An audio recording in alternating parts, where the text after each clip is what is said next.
Hey YouTube, how you doing? This is Real Talk, and I'm going to see if I can make this video for a third time because it's been giving me kind of a problem. Anyway, it's been a while since I did one of my FA-06 videos, so I wanted to see if I can put this together, and this one's going to be called the manual crossfade. So I'm going to show you how to put a patch together where you can manually crossfade some stuff, and it should turn out pretty good. Okay, so let's get started. First thing you want to do is you're going to select a patch. I already have mine selected. It's a B3.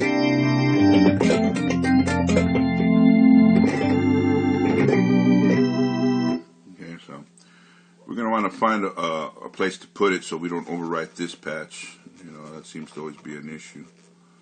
So I already did it, but I'm going to redo it again just for the sake of the video. We're going to write it in there. Okay.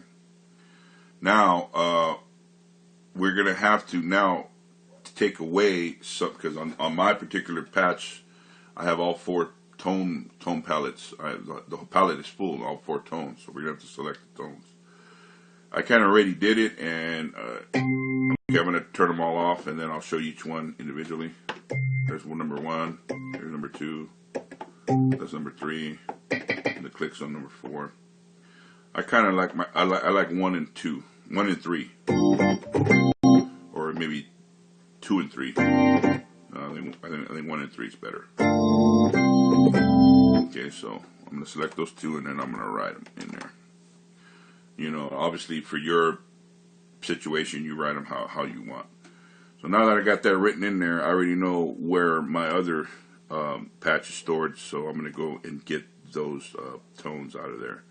You can hit Tone Edit, Tone Utility, Part Copy, Increment Twice, and in my particular case, it's going to be number 33. So I'm going to go there and get it. I know it looks terrible on the display, so you can't really see what I'm doing. Go to 33, and then I'm going to select Partial 3 because that's the piano, and I'm going to put that in the number 2 slot. Select that, hit OK. Then I'm going to repeat the procedure and go back to 33 and go get my brass. And I think the brass was number 1 or 2, I believe. It's number 1, and I'm going to put that in the slot 4. Okay, I'm going to turn them on. Okay, so everything is ignited, but that's not what we want. Okay, so what we're going to do is we're going to go back over to PNT, and since we did 2 and 4 pianos on number 2, so we're going to split right here, and we're going to put that guy B3, and then we're going to put 4 at C4. So it's riding on, you know, it's riding on both. Okay. And then we're going to go up to TBA. Okay, so the piano's on the left, but it has the B3 still. And the brass is on the right, but it still has the B3. So we're going to go up here, go to TBA, select 2 and 4. We're going to kill those off and put those to 0.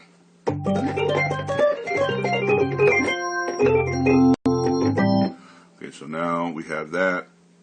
Now we go up there again, and then we're going to go to control to make sure that the hold pedal is off. Now, if you're not using the hold pedal, don't worry about this step. I like using the hold because it ensures that this patch is going to work with all the older controllers. I said that in the other video, so I'm not going to go back over that again. We're going to go to Matrix Control. Now, under Matrix Control, we're going to want to select, I'll just leave it there, we're going to want to select Hold, which is number 64. That's the continuous controller. And then we're going to want to set that first one to level. And we're going to want to turn these two off because we're not going to control those. But what we do want to do is, since the level of the piano and the level of the brass are going to be different, we're going to want to turn on number 2, and we'll set that at, I don't know, like maybe 41 or 40.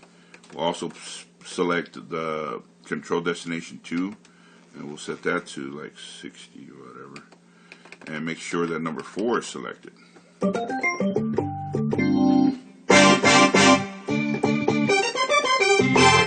But the B3 is still on. So what we're going to do, go to the third one, select level, and then we're gonna negative 63.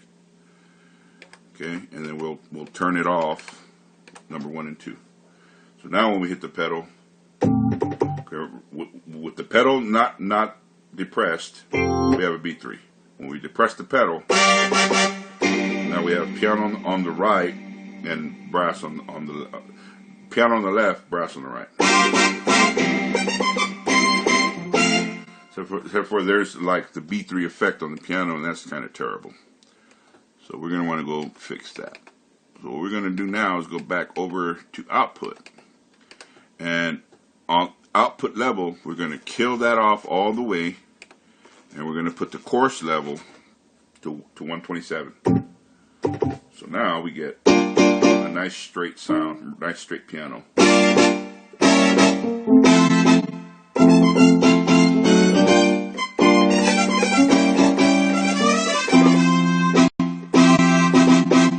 So now we got that going.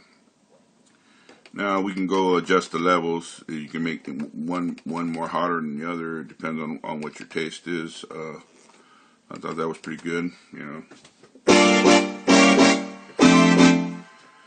So now you have and then let's just write everything. Now the way I use the coarse to use it as a volume, because in this particular model, I used to be able to do this on the XP and it didn't give me this problem, but I had to do a workaround. So the way I did it was you want to hit exit, shift, effects, edit, coarse. You're going to want to go through the coarse, and the main one that you're looking to do is to make sure that the depth is turned to 0. Because if you turn the depth up, let's see here, then it gives it the coarse effect. See, so you don't want that. So you're gonna want to turn that all the way down to 0. You want to kill that off, but it still gives it volume, and the coarse level has to be at 127. So that's what's giving it volume. So that's the workaround for this particular thing. So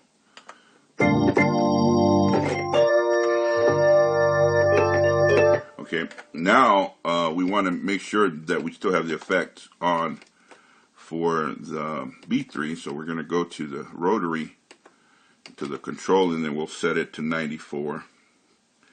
And then we want to hit shift and then hit the switches over here on top of where the bender's at. And as you can see, let me just switch it there. Sign 1 is not Celeste, which is what I selected in my the previous page, and hold. They're both set to latch. So, you know, obviously when you depress it, it'll latch and it'll stay on until you depress it again.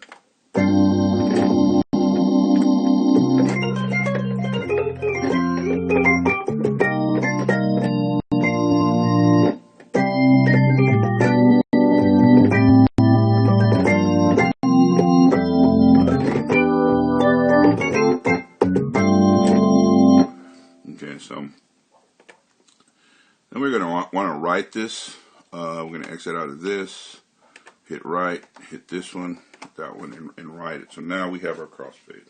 So it's B3 when it's not depressed, and if you need a piano and a brass. And